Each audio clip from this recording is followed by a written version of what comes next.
अब आपका ये सवाल होगा कि ट्रेडिंग करते वक्त हम चार्ट्स को देखते हैं, अलग अलग पैटर्न्स को देखते हैं और उनके हिसाब से हमें जो एक्शन आते हुए देखने को मिलते हैं उनको हम ट्रेड करते हैं। तो क्या ये क्रिप्टो में भी होता हुआ हमें दिखाई देता है? टेक्निकल एनालिसिस आपको क्रिप्टो में भी काम करता हुआ देखने को मिलता है।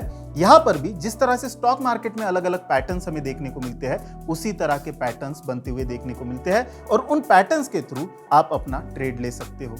अभी तक जितनी भी चीजें हमने सीखी उसका वापस से एक बार रिकैप कर लेते हैं।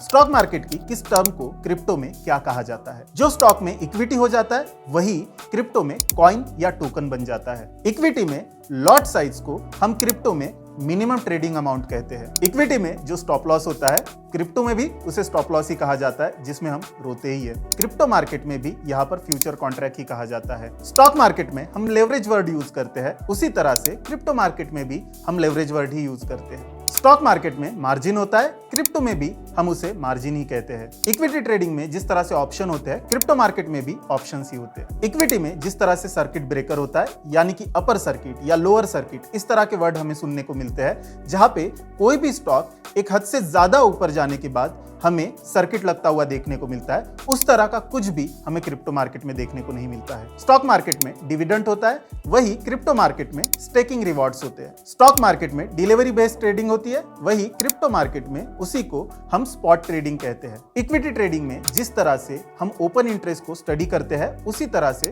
क्रिप्टो मार्केट में भी हम ओपन इंटरेस्ट को देखते हैं। इक्विटी में फंडिंग रेट होती है, वैसे ही क्रिप्टो में भी हमें फंडिंग रेट देखने को मिलती है। जैसे इक्विटी में मार्केट डेप्थ होती है, वैसे ही क्रिप्टो में ऑर्डर बुक लिक्विडिटी होती है। Crypto products and NFTs are unregulated and can be highly risky. There may be no regulatory recourse for any loss from such transactions.